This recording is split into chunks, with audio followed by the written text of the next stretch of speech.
रूस और यूक्रेन के बीच जारी जंग में अब परमाणु युद्ध का खतरा बढ़ गया है। राष्ट्रपति व्लादिमीर पुतिन पहले ही चेता चुके हैं कि अगर कोई भी बाहरी बीच में आया तो वो अंजाम होगा जो दुनिया ने पहले कभी नहीं देखा होगा। एक्सपर्ट पुतिन की चेतावनी को परमाणु युद्ध की धमकी से ही जोड़कर देख रहे हैं। जापान परमाणु हमला झेल चुका है और उन हमलों में जो लोग बच गए थे वो आज भी उस दिन को याद कर सहम उठते हैं।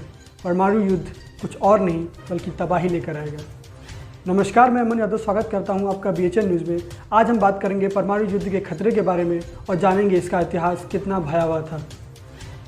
हिरोशिमा नागासाकी में जब हमला हुआ तब क्या हुआ था? अगस्त 1945 जब दूसरे विश्व युद्ध के दौरान अमेरिका ने जापान के हिरोशिमा और नागासाकी पर परमाणु हमला किया था। ये हमले इतने ज़ोरदार थे कि हज़ारों लाखों लोगों की मौत चंद मिनटों में हो गई थी। उसके बाद भी सालों तक लोग मरते रहे। दूसरे विश्व युद्ध के दौरान जापान घुटने टेकने को तैयार नहीं था। तब जाकर अमेरिका ने उसके दो शहर हिरोशिमा और नागासाकी पर परमाणु बम गिरा दिया।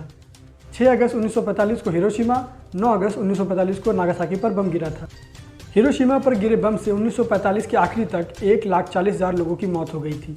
नागासाकी पर जो बम गिरा था उससे भी 1945 के आखिरी तक 74,000 लोग मारे गए थे।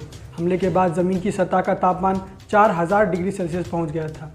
परमाणु बम जब गिरता है तो उसे तबाही मचाने में सिर्फ 10 सेकंड लगता है, लेकिन उसका असर दशकों तक रहता है।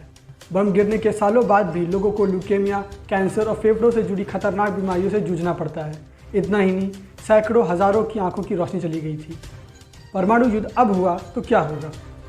स्विट्ज़रलैंड की एक संस्था है international campaign to abolish nuclear weapon, ICAN। इस संस्था को 2017 में नोबेल पीस प्राइज़ भी मिल चुका है। ICAN के मुताबिक एक परमाणु बम झटके में लाखों लोगों की जान लेगा। वहीं अगर 10 या सैकड़ों बम गिर गए तो न सिर्फ लाखों करोड़ों मौतें होंगी बल्कि धरती का पूरा क्लाइमेट सिस्टम ही बिगड़ जाएगा। ICAN के मुताबिक एक परमाणु बम पूरा शहर तबाह कर देगा। अगर आज के समय में कई सारे परमाणु हथियारों का इस्तेमाल होता है तो इसमें करोड़ों लोग मारे जाएंगे। वहीं अगर अमेरिका और रूस के बीच परमाणु युद्ध छिड़ गया तो मरने वालों की संख्या 10 करोड़ का आंकड़ा पार कर जाएगी। मुंबई, जहां हर 1 किलोमीटर दायरे में 1 लाख से ज़्यादा लोग रहते हैं, अगर वहां हिरोशिमा जैसा परमाणु बम गिर जाता है तो एक हफ्ते में 8,70,000 से ज़्यादा मौतें हो जाएंगी। अगर अमेरिका और रूस के बीच परमाणु युद्ध में 500 परमाणु बम का इस्तेमाल हो जाता है तो आधे घंटे के अंदर 10 करोड़ से ज़्यादा की मौतें हो जाएंगी। इतना ही नहीं, किसी युद्ध में अगर दुनिया में मौजूद 1% से भी कम परमाणु हथियारों का इस्तेमाल होता है तो इससे 2 अरब लोग भुखमरी के कगार पर पहुंच जाएंगे। साथ ही पूरा हेल्थ सिस्टम भी तबाह हो जाएगा, जिससे घायलों को इलाज भी नहीं मिल सकेगा। पूरा धरती का सिस्टम बिगड़ जाएगा।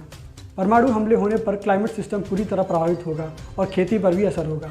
अभी दुनिया ग्लोबल वार्मिंग से जूझ रही है, लेकिन परमाणु युद्ध होने पर धरती का तापमान तेज़ी से कम होने लगेगा। वो इसलिए क्योंकि इन हमलों से इतना धुआं निकलेगा जो धरती की सतह पर जम जाएगा। फिलहाल यह जोखिम कम है कि रूस यूक्रेन की जंग में अमेरिका या नाटो के दखल के जवाब में परमाणु हथियारों के इस्तेमाल का आदेश दे सकता है, लेकिन यह भी मानकर बैठना गलत होगा कि पुतिन ऐसा नहीं कर सकते हैं। उनका इतिहास गवाह है कि विदेश हित में अति कठोर फैसले लेने से कभी चूके नहीं। धन्यवाद।